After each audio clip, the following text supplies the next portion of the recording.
بسم الله الرحمن الرحيم الحمد لله رب العالمين وصلى الله وسلم وبارك على عبده ورسوله نبينا محمد وعلى آله وصحبه أجمعين. Assalamu alaikum wa rahmatullahi wa barakatuh, and welcome to Lessons in Fiqh. The hadith number 169 in the chapter that deals with the conditions of Salah was narrated by Abu Marthad al-Ghanawi, and I believe that Brother Noor will read this hadith for us. Narrated by Abu Marthad al-Ghanawi, may Allah be pleased with him, I heard Allah's Messenger ﷺ says, don't pray towards grave and don't sit on them. Don't pray towards graves and don't sit on them. Now, we have a rule in the fundamentals of fiqh, usul al-fiqh, that says that whenever you're forbidden from doing something, it means that it is not accepted. Which means, if you are forbidden from praying after Asr, and you insist on praying, then your prayer would be void and not valid. Another example, a person comes, Abu Malik, and says that I have nadhr. It's an oath that I fast one day. And this man does not fast this day until the day of Eid. And on the day of Eid, he says, I'm going to fast today. So would his oath be fulfilled by fasting that day? No, because it's forbidden for him to fast the day of Eid. And if he does fast the day of Eid, it's not accepted. Therefore, he still has to do and make up for that one day that is an oath that he made it another on himself.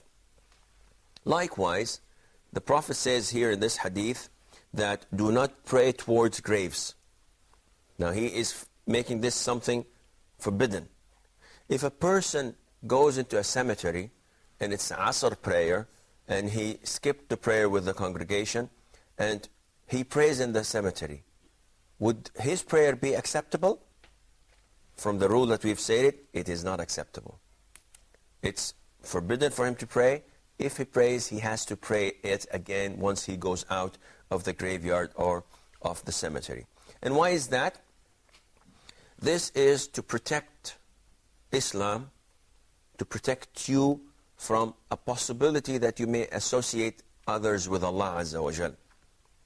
Now, a lot of people would jump to conclusions and say, who would worship a dead person? Who would worship a corpse that died? Well, this question sounds very logical, but throughout the history, we've seen people worshipping dead people, and they're still doing it until today. And this is a sign of the absence of Iman, the absence of Tawheed, and the absence of a clear mind to tell you what to do and what not to do.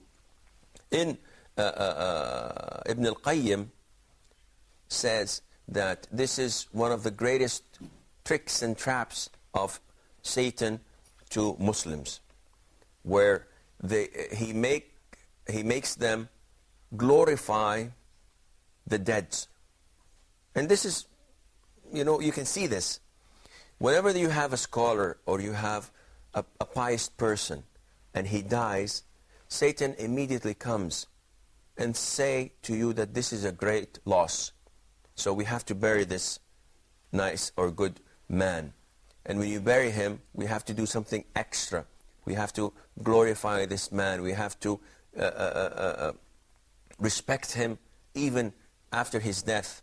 And people start to innovate bits and pieces here and there until they worship this dead person. And this is found in lots of Islamic countries, where you have mosques and you have dead people buried inside the mosques. And they claim and say that we don't worship them. But if you see them going round, for example, the grave of Al-Hussein. Al-Hussein is the son of Ali. That means he is the grandson of the Prophet ﷺ. And Al-Hussein has been assassinated. He was killed in Iraq, in Karbala.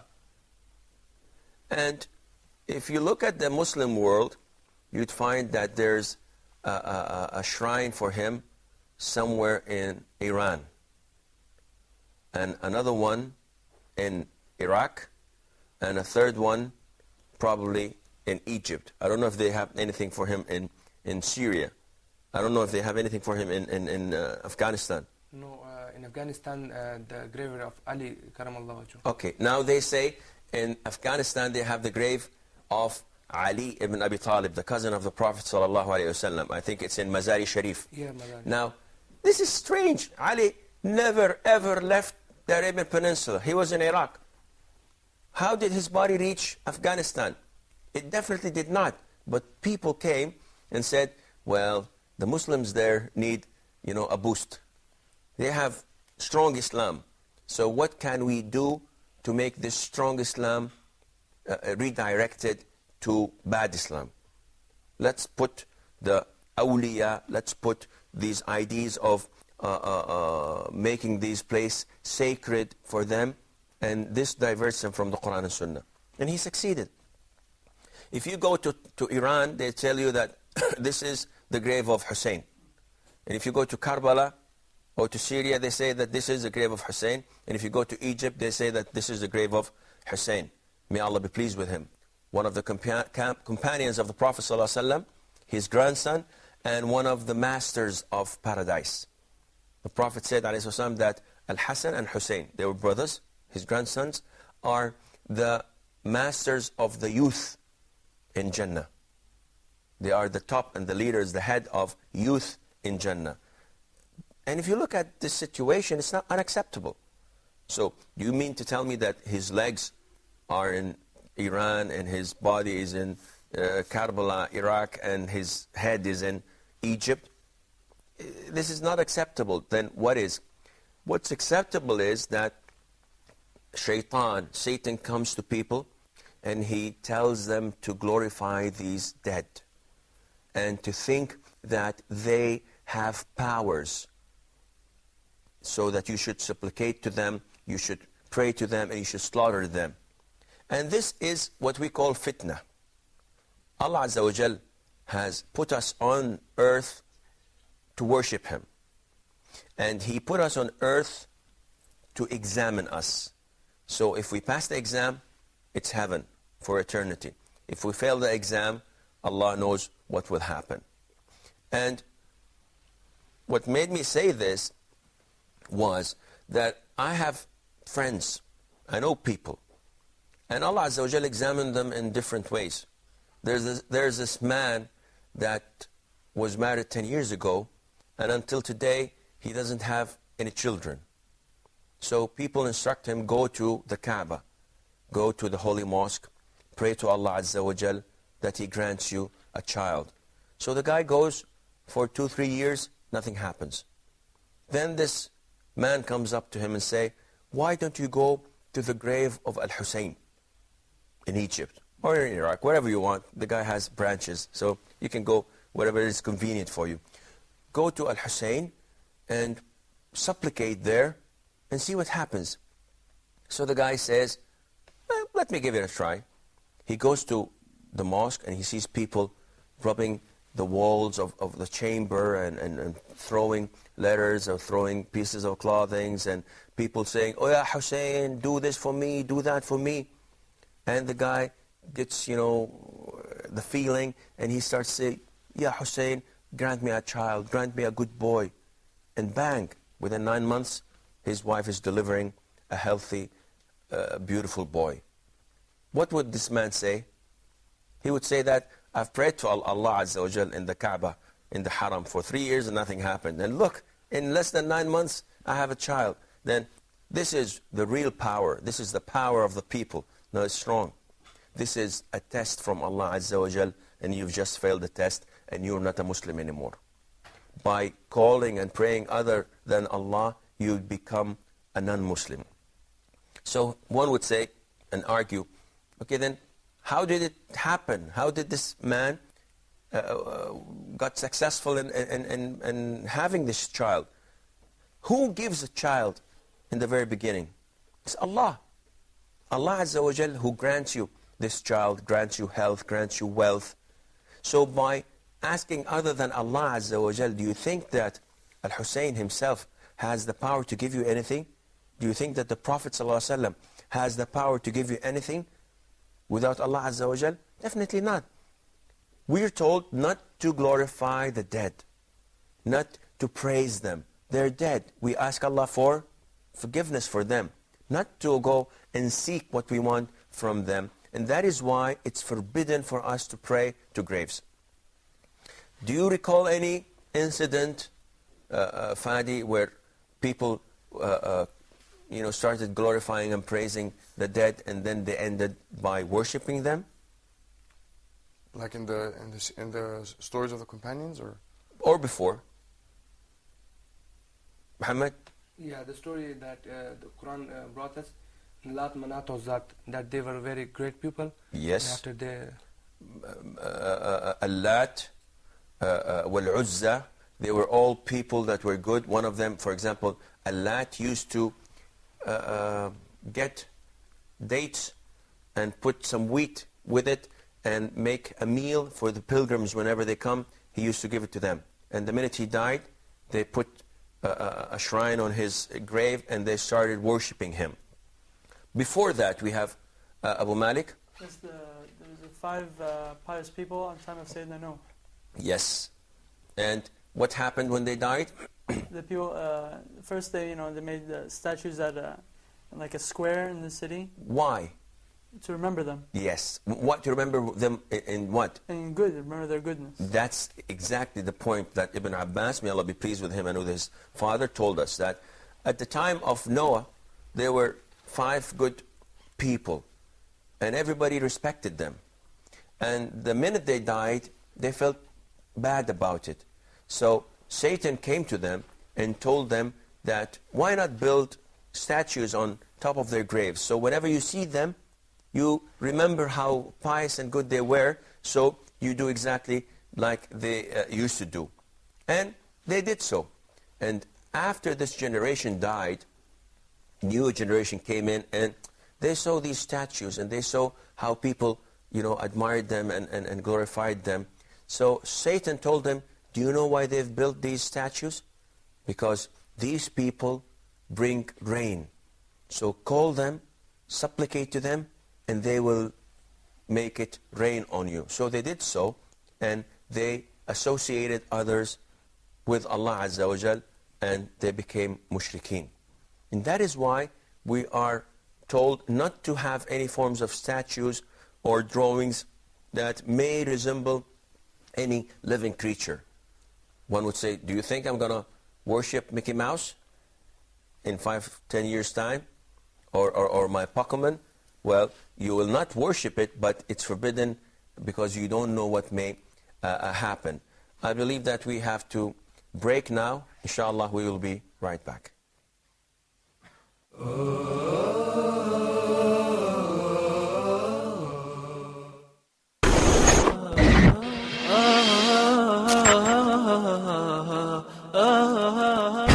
Islam is a comprehensive way of life. It deals with everything. The Prophet ﷺ wanted to empower people, and he wanted them to feel the responsibility, not just to rely on the state. The companions radiallahu ta'ala anhum, and in particular Abu Bakr, Umar, Uthman, Ali, in the beginning they were not pleased and they were not proud to become the Khalifa. These days we see the candidates running to become the emirs. Islamic State has to provide all inhabitants with the basic needs. It has to fulfill their basic needs. One of the main foundations of the Islamic State is to establish justice.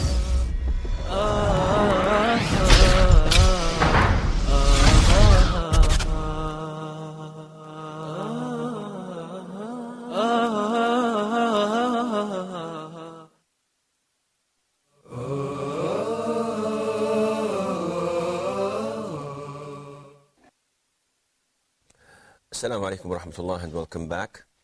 The hadith we read before the break, hadith Abu Marthad al-Ghanawi, may Allah be pleased with him.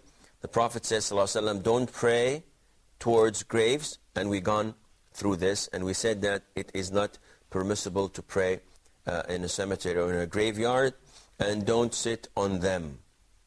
And it's forbidden to sit on graves. A question just popped into my mind, and I hope I find the answer to it with you guys. Now, I've read somewhere or the other that the Prophet ﷺ once had a black woman cleaning the mosque. Do you know this hadith? There was this black woman cleaning the mosque, and once she died, and the Prophet was asleep, ﷺ. So they buried her at night. And when the Prophet woke up, ﷺ, the following morning, they told him about her, and he was angry that they did not wake him up so that he could perform the funeral prayer. And he went to the cemetery, and he asked where her grave was, and he, ﷺ, performed the funeral prayer. So, is it possible, or was it obligated? Because here it says, do not pray towards graves. Was it obligated, or this one is obligated, mansukh, or do you have an explanation, Mustafa? Well, I think the Prophet Muhammad ﷺ did not pray to the grave. It was just, he prayed the janazah prayer when she was in her grave. But he did not actually pray with ruku' and sujood. What do you think, Fadi? I think he was facing the Qibla, and the graveyard was behind him. And scholars said it's permissible to pray in this order as long as you're not praying at the grave. Abu Malik. I think, it's the Prophet ﷺ, it was something special for him. Well, actually, what Brother Mustafa said was the right answer, which is, it's forbidden for you to pray normal prayers to a grave. But to pray the funeral prayer is allowed because you're not bowing, you're not prostrating. And to pray a funeral prayer, you have to have the body or the dead person between you and the Qibla. So it cannot be performed when he's behind you. He should be, or she should be in front of you, as in the case of the Prophet ﷺ. Yes, sir. But isn't it permissible to pray? Say, for instance, you went in to visit the graveyard, and it's time to pray, and there's a mosque far away. Can you do jama'ah at the graveyard next to it? Like if the graveyard is behind you, and you're facing the Qibla? Yes, it's okay. So it's okay.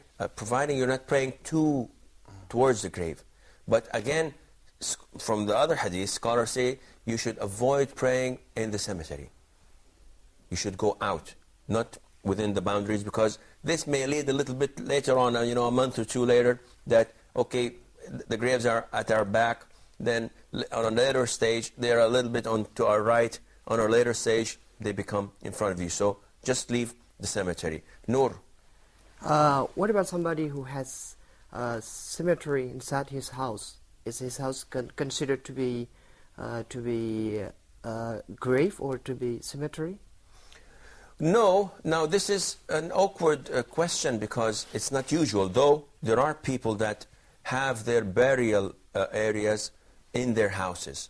But sometimes I see who stays in the grave as to keep the grave, or to he stays inside it. He makes a grave for himself.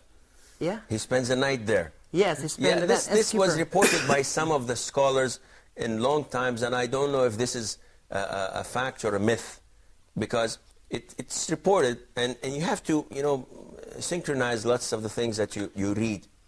And it says that there was this scholar, whenever he prayed Isha, he used to have a grave in his house. He used to go in it, lie down, and put a piece of wood on top of him, so it's complete darkness, and he's staying there in this ditch until it's the break of dawn, and he's saying, convincing himself, telling himself that, oh, you're dead, now it's hell or heaven, and you have so many things that you should have done, you have not done them.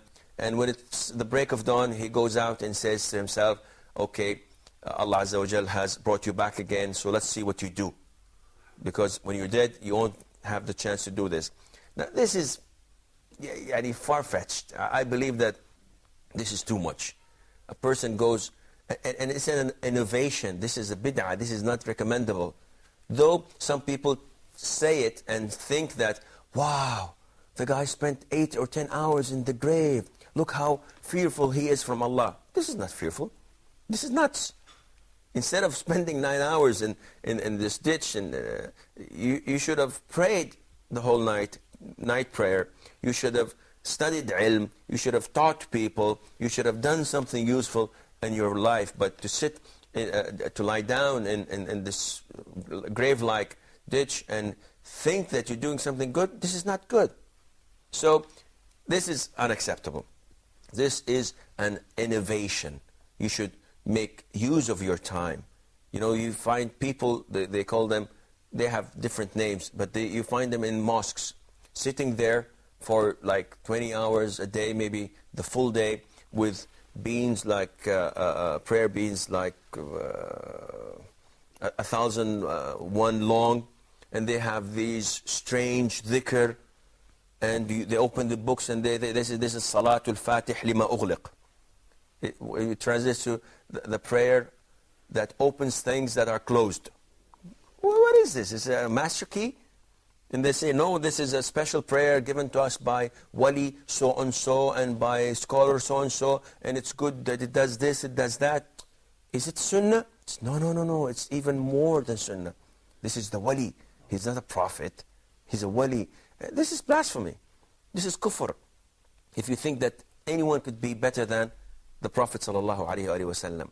And they start to make noises and sounds, and they start to say Allah, Allah, Allah, Allah, Allah, like thousands of times. What are you saying? Say the name of Allah. We say it like 7,000 times between prayers. What use of that?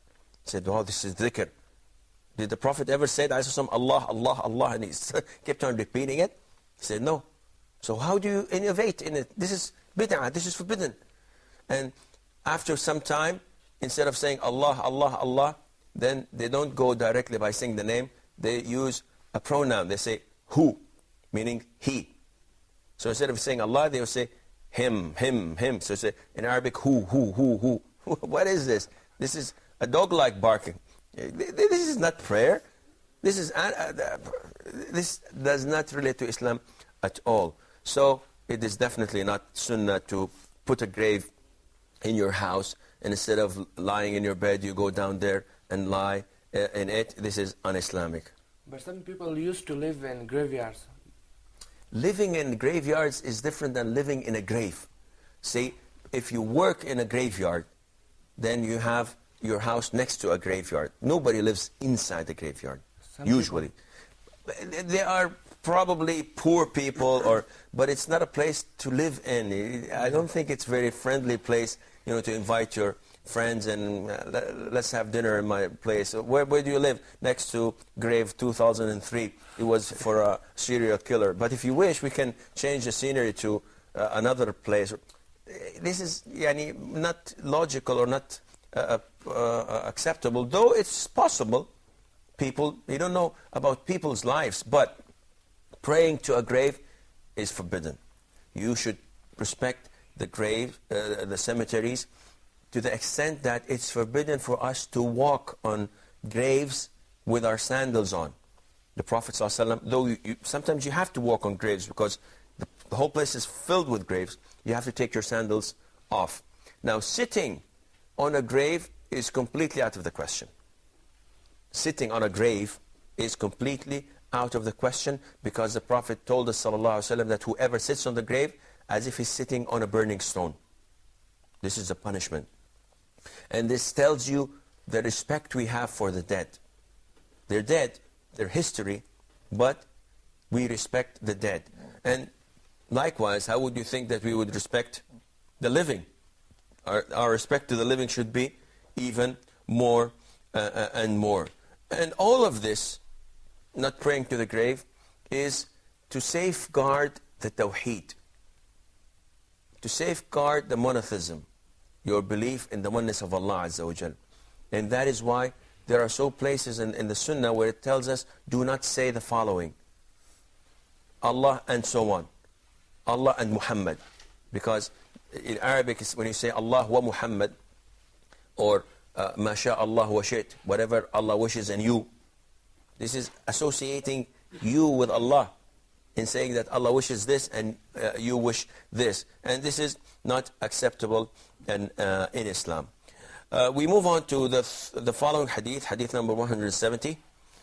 Narrated Abu Sa'id radiallahu anhu, Allah's Messenger sallallahu alayhi wasallam said, when any of you comes to the mosque, he should look, and if he sees impurity or filth on his sandals or shoes, he should wipe them and then pray in them. Mustafa, this hadith talks about which condition? This hadith talks about purity. About purity, removing the filth. As we recall, that purity is divided into two. And this is essential that you understand this, because then you know what purity is. It's not only performing ablution. This is one part of it. So purity is considered to be removing the filth and lifting the state that you should be either taking a total bath or performing ablution. And in this hadith, it tells us that when you go into the mosque at the time of the Prophet ﷺ, you could also pray wearing your socks, wearing your shoes. Now, we've said that in our times, this is not acceptable simply because the mosques are covered with carpets, and carpets take any dirt that you bring to them when you step on these carpets. So it's not a sunnah, it's not recommendable, you should not do this. And in this hadith, the Prophet tells us that one should look into his shoes. Why? To see if there is any filth in it, any najasa, any impurity. And if there is any impurity, one should remove it. But if there is nothing, then he can pray and he has nothing to do with it. Is it sunnah to pray wearing sandals? Mustafa? Yes, it is sunnah to wear sandals, because Prophet Muhammad ﷺ told us to be different from the Jews and the Christians, because they... The Jews, not the Christians. Okay, the Jews, because they only pray without wearing sandals. Barefooted. They pray barefooted.